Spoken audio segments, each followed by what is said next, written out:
माध्यमिक आदर्श विद्या मंदिर आदर्श नगर मालपुरा की ऑनलाइन कक्षाओं में आप सभी विद्यार्थियों का हार्दिक स्वागत। आज हम कक्षा 12 का अनिवार्य विषय में अलंकार विषय बिंदु पढ़ रहे हैं। अलंकार विषय बिंदु में हमने उपमा अलंकारों तक सारी व्यवस्थाएं को पूरा उसके प्रकार उसके उदाहरण हमने पढ़े हैं। आज हम पढ़ने जा रहे हैं रूपक अलंकार। रूपक अलंकार किसे कहते हैं और कितने प्रकार के होते हैं। हमारे यहाँ प्रश्न वही 3 प्रकार से पूछा जाता है। या तो आपको डायरेक्ट प्रश्न पूछेगा रूपक अलंकार की परिभाषा बताइए या रूपक अलंकार किसे कहते हैं। दूसरा आपको उदाहरण देकर के पूछेगा, उदाहरण दे देगा और उदाहरण से पूछेगा कि इसमें कौन सा अलंकार है, व्याख्यात कीजिए। तीसरा क्या करेगा, वो रूपक अलंकार के बारे में बताएगा, रूपक अलंकार किसे कहते हैं, उसके भेद बताइए। तो आपको उसके आधार पर प्रश्नों को सरलीकरण करना पड़ेगा, क्योंकि माध्यमिक शिक्षा बोर्ड में 2 अंक का प्रश्न है, लेकिन माध्यमिक शिक्षा बोर्ड 2 से अधिक अंक भी ला सकता है।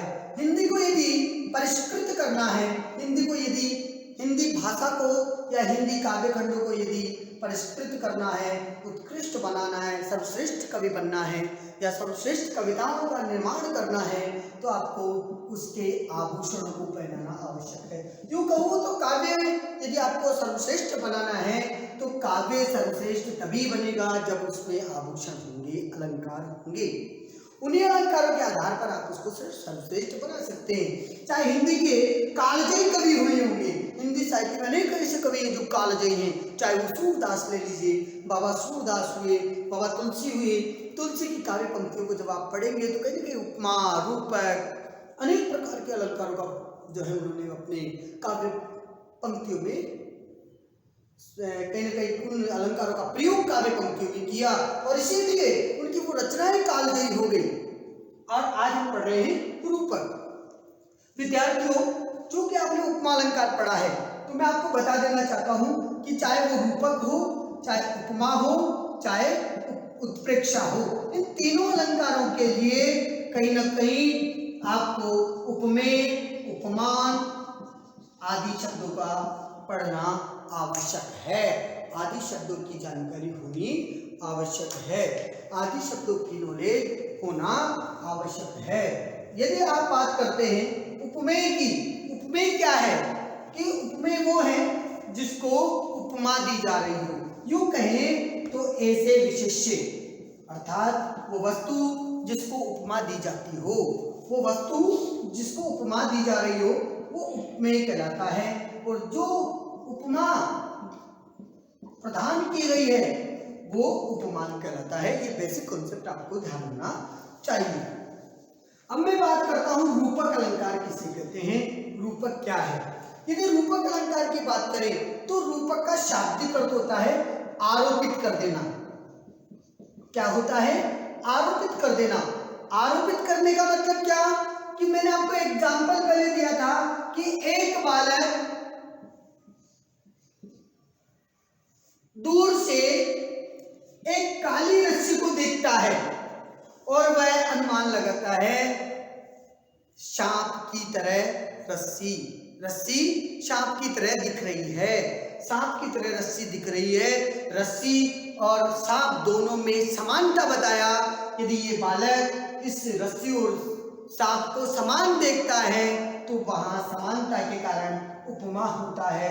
लेकिन बालक प्रामाणिक है, बालक वास्तविक है, बालक सोचता है कि नहीं, रस्सी नहीं है, ये तो सांप ही है।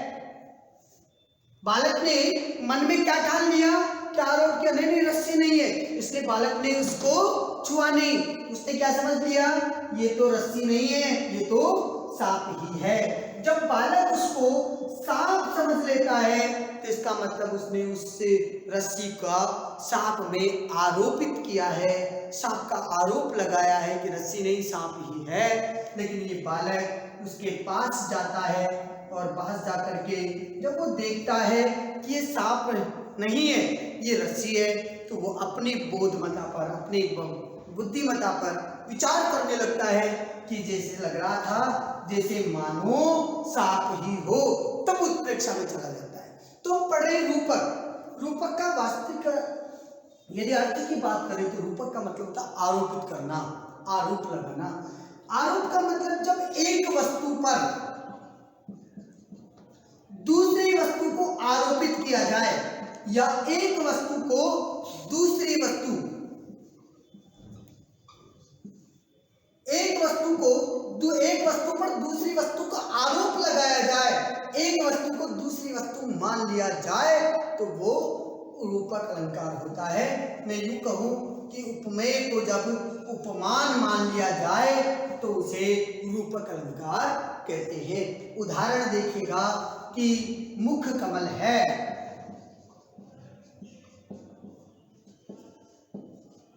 मैं ये कहना चाह रहा हूं कि मुख कमल है में मुख कमल की तरह नहीं है, मुख मानो मुख कमल है ऐसा भी नहीं है, मुख कमल ही है। मुख क्या है? कमल ही है। एक उदाहरण मैंने आपको दिया कि मुख कमल ही है। यदि दोनों में समानता होती तो मैं क्या कहता? कमल सा मुख, ये मैं कहता। लेकिन मैंने यहाँ क्या कहा?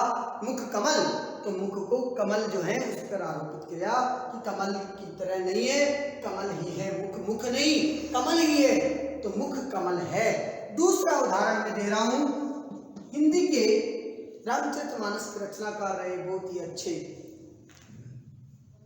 बाबा तुलसी, जिन्होंने राम राम को घर में जीवित किया। आज राम जीवितता का पर्याय है कि तुलसी के लिए है। तुलसी कहते हैं चरण सरोज पखारन लागा,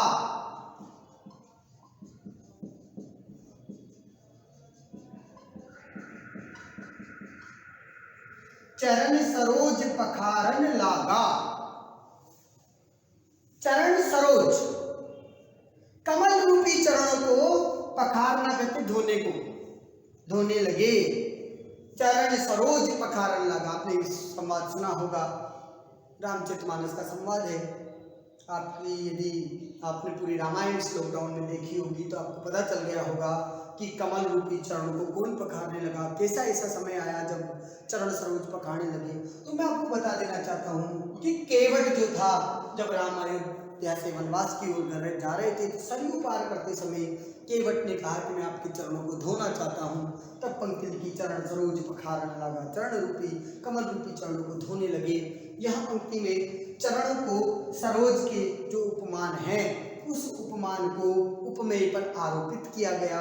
चरण चरण नहीं है, जैसे कमल ही हो, चरण रूपी कमल को वो धोने लगा। तो ऐसा उदाहरण इसमें आता है। अब बात करते हैं उपमा के प्रकार, रूपक के भेद। यदि रूपक के भेदों की बात करें तो रूपक के कितने भेद होते हैं? विद्यार्थियों, रूपक के भेदों को मैं आपको बताता हूं कि रूपक के कितने भेद हैं। वास्तविकता में रूपक के यदि भेद की बात करें तो 3 प्रकार के भेद इसमें बताए गए हैं, लेकिन मैं आपको थोड़ा विस्तृत जानकारी देता हूं और मैं बताता हूं कि रूपक के अन्य विद्वानों ने 2 भेद और बताए हैं। अन्य विद्वानों ने 2 भेद और बताए हैं। अन्य भेदों में बात करें तो मैं आपको बाद में इसका एक्सप्लेन करूंगा। पहला रूपक होता है अभेद रूपक, दूसरा रूपक होता है जिसको बोलते हैं तद्रूप रूपक। ये आपने शायद नहीं पढ़े होंगे, लेकिन ये दोनों भी अन्य भेदों में आते हैं। यह आपके स्नातकोत्तर का विषय है। मैं आज आपको रूपक के भेद बताता हूं। रूपक के भेदों में सबसे पहला भेद मैं लेता हूं जिसको मैं नाम देता हूं सांग रूपक। पहला भेद आता है जिसको मैंने कहा सांग रूपक। दूसरा भेद मैंने जिसको कहा निरंग रूपक। और तीसरा भेद जो है वो है परंपरित रूपक। इस तरीके से रूपक के 3 भेद मैंने आपको बताया। जैसा कि विद्यार्थियों, रूपक के भेदों में पहला रूपक आता है सांग रूपक। आप इस शब्द की व्याख्या करेंगे या इस शब्द को जानने की कोशिश करेंगे तो मैं आपको बता देता हूं। पूर्व में आपने संस्कृत के गुरुजी से संधि पढ़ी होगी और उसमें एक शब्द आया अंग। अंग के साथ रूपक अर्थात सांग रूपक।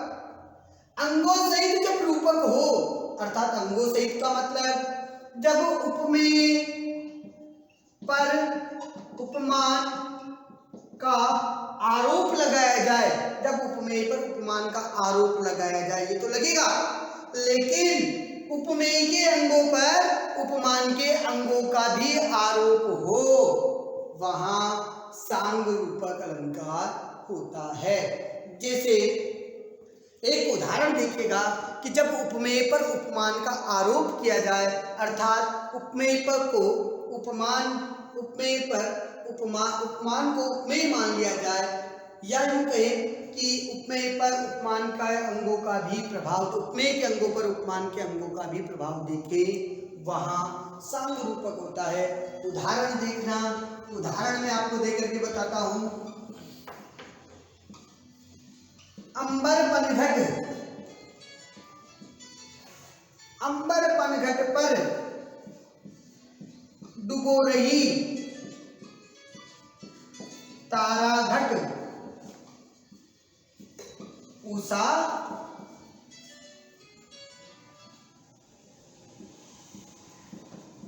नागरी। आप उदाहरण को पढ़िए और उदाहरण को पढ़ करके देखिएगा। अंबर पनघट, अंबर रूपी पनघट पर, अंबर का मतलब आकाश, पनघट का मतलब पानी भरने वाला स्थान, कि इस आकाश रूपी पनघट पर उपमेय पर उपमान को आरोपित करना, जो उपमेय है उस पर उपमान का आरोप लगाना, उपमेय और ये उपमान, इसका आरोप इस पर है। अंबर पनघट, आकाश रूपी पनघट पर डुबो रही है कौन? तारा रूपी घड़ों को, ये प्रभात रूपी स्त्री, प्रभात रूपी स्त्री तारा रूपी घड़े को कहां डुबो रही है? आकाश रूपी पनघट पर। तो यहाँ इस उपमेय का, इस उपमान, इस उपमेय पर इस उपमान का आरोप है। इस उपमेय के अंग तारा, उषा, ये जो उपमेय है इसके अंग है, उस पर उपमान के अंग, ये उपमान हो गया, इसको मैंने उपमेय कह दिया। इस उपमेय पर उपमान का आरोप हुआ। इस उपमेय के अंग कौन कौन से हैं? तारा उपमेय का अंग है, उषा उपमेय का अंग है। इसको क्या कर रहा है? उपमान रूपी जो है पनघट, घट, ये क्या है?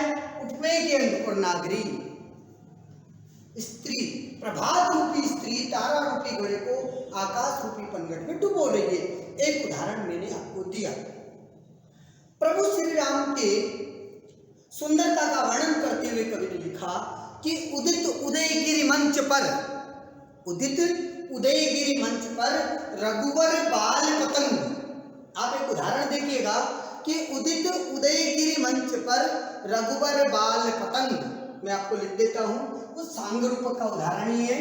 मैंने आपको एक उदाहरण नीचे लिखा है, आप इस उदाहरण को सांग रूपक के उदाहरण के रूप में देख करके लिख लीजिएगा। और दूसरा उदाहरण मैं आपके ऊपर लिखता हूं और उसमें बताता हूं कि उदित उदयगिरि मंच पर, उदित उदयगिरि मंच पर रघुवर बाल पतंग। रघुवर कौन? प्रभु श्री राम। रघुवर बाल पतंग, देखिएगा, उदित उदयगिरि मंच पर रघुवर बाल पतंग। रघुवर जो है बाल पतंगे की तरह है। विकसे संत समाज सब, विकसे कहते हैं विकसित होना, विकसे संत समाज सब, विकसे संत समाज सब, विकसे संत समाज सब, हर्षे लोचन भृंग।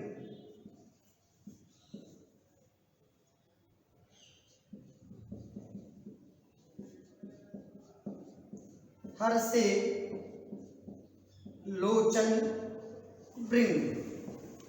एक उदाहरण ये मैंने आपको दिया कि उदित उदयगिरि मंच पर। आप देखिएगा इस उदाहरण को जब आप पढ़ते हैं तो इसमें आपको उपमेय दिखेगा, उपमान दिखेगा, उसके अंगों का आरोप भी इसमें दिखेगा। यदि आप उपमेय की बात करें तो उपमेय कौन कौन से हैं? उपमेय के अंग कौन कौन से? रघुवर उपमेय है, मंच संत ये जो है लोचन, ये सब उपमेय के अंग हैं। और यदि उपमान के अंगों की बात करें, बाल पतंग या उदयगिरी, उदयगिरी मंच पर, उदयगिरी के मंच पर रघुवर रूपी बाल पतंगा जब उदित होता है तो संत रूपी समाज जो है वो विकसित होने लग जाता है। हर्ष से लोचन भृंग, सबके लोचन जो है वो हर्षित होने लग जाते हैं, प्रसन्नचित्त होने लग जाते हैं। तो ऐसे जो है इस अंग का प्रयोग इसमें दिखाया। दूसरी प्रसिद्धि प्राप्त महाकाव्य श्रीमद् भागवत गीता में प्रभु श्री कृष्ण ने अपने काव्यांशों में कहा, और काव्यांशों में बोध करते हुए उन्होंने बताया कि ये जो शरीर है ये क्या है, ये नश्वर है। आत्मा क्या है, परमात्मा क्या है। और उन्होंने अपने काव्य पंक्तियों में लिखा कि वसामि जीर्णानि यथा व्याय नवीनानि गृह्णानि नरोपराणि। पुराने वस्त्रों को छोड़ करके जिस प्रकार मनुष्य नए वस्त्र धारण करता है, उसी प्रकार ये शरीर भी क्या होता है, अपनी पुराने शरीर को छोड़ करके नया शरीर धारण करता है। वो गीता की पंक्ति में कहा गया है कि वसामि जीर्णानि यथा व्याय नवीनानि गृह्णानि नरोपराणि। उसी प्रकार हमारे यहाँ हिंदी में भी एक काव्य पंक्ति है, और काव्य पंक्ति में लिखा कि मृत्यु एक सरिता है। उदाहरण देखिएगा, उदाहरण नंबर 2 में दे देता हूँ कि मृत्यु एक सरिता है। मृत्यु क्या है, एक नदी है। मृत्यु रूपी नदी में मृत्यु एक सरिता है। मृत्यु क्या है, सरिता है। कहाँ आरोप किया, मृत्यु रूपी सरिता में जिसमें श्रम से कातर जीव नहाकर, परिश्रम करके श्रम से कातर जीव नहाकर नूतन धारण करता काया रूपी देह बहाकर। और वो क्या करता है, श्रम से, अपने कार्यों के द्वारा, अपने कर्म से, क्योंकि गीता कहती है कर्मण्येवाधिकारस्ते, कर्म फल की इच्छा ना करे, कर्म की इच्छा करे, फल की इच्छा ना करे। तो श्रम से कातर जीव नहाकर फिर नूतन धारण करता।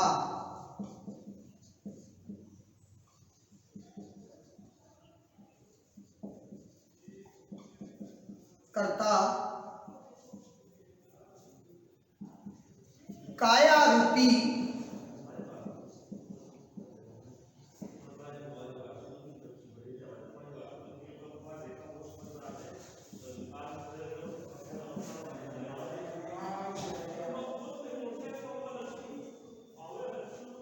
मृत्यु एक सरिता है जिसमें कातर जीव नहाकर फिर नूतन धारण करता काया रूपी देह बहाकर। ये एक उदाहरण मैंने आपको फिर दिया है। 3 उदाहरण मैंने आपको लिखवाए हैं, तीनों के तीनों सांग रूपक के हैं। ध्यान रखिएगा विद्यार्थियों, सांग रूपक का ये उदाहरण है, और ये उदाहरण प्रसिद्धि प्राप्त उदाहरण है। आप इसको पढ़िएगा। हम जो है कल की कक्षा में, अगली कक्षा में इसके निरंतर रूपक और परम्परित रूपक का अध्ययन करेंगे। उसके पहले मैं एक उदाहरण आपको एक और बोल करके बता देता हूँ, आप ये 3 लिख लीजिएगा। दूसरा उदाहरण मैं बता देता हूँ कि निर्वासित राम राज्य था कानन में भी, निर्वासित राम राज्य था कानन में भी, सच है श्रीमान भोगते सुख वन में भी। ये पंक्ति है। और इसके आगे की पंक्ति में कवि कहता है कि चंद्रा तप था व्योम तारक रत्न जड़े थे। चंद्रा तप था व्योम तारक रत्न जड़े थे, और स्वच्छ दीपता सोम प्रजा तरपुंज खड़े थे। आप देखिएगा कहीं ना कहीं कवि ने क्या कहा, प्रजा के रूप में क्या है, तरवों के समूह, वृक्ष के समूह हैं। राम मेरे जो है वो राजा बन करके वहां बैठे, और कानन में भी उन्होंने प्रजा को समक्ष जो है अपनी बातों को रखा है। और इसीलिए राम राज्य की कल्पना जब की, और राम ने किससे पूछा, जब सीता का हरण हो गया तो श्री रामचरितमानस में जो है तुलसी लिखते हैं कि राम ने किसी से जाकर के पूछा नहीं, उन्होंने पशु पक्षियों से और कहीं ना कहीं वनों के जो जीव जंतु हैं उनसे पूछा। और उन्होंने अपनी काव्य पंक्ति में लिखा, सुन रही मैना सुन रहे तोता, तुमने देखी क्या मृग नई नई सीता। ऐसा कहकर के उन्होंने तोता और मैना से प्रश्न किए हैं। ये कहीं ना कहीं इस रूपक अलंकारों का भेद इसमें बताया। कल हम जो है रूपक के अन्य भेद पढ़ेंगे। धन्यवाद। यदि किसी भी विद्यार्थी को कोई दिक्कत हो, कोई समस्या हो, कोई समझ में नहीं आ रहा हो, तो अपने कमेंट बॉक्स में अपने प्रश्न लिख सकता है। धन्यवाद।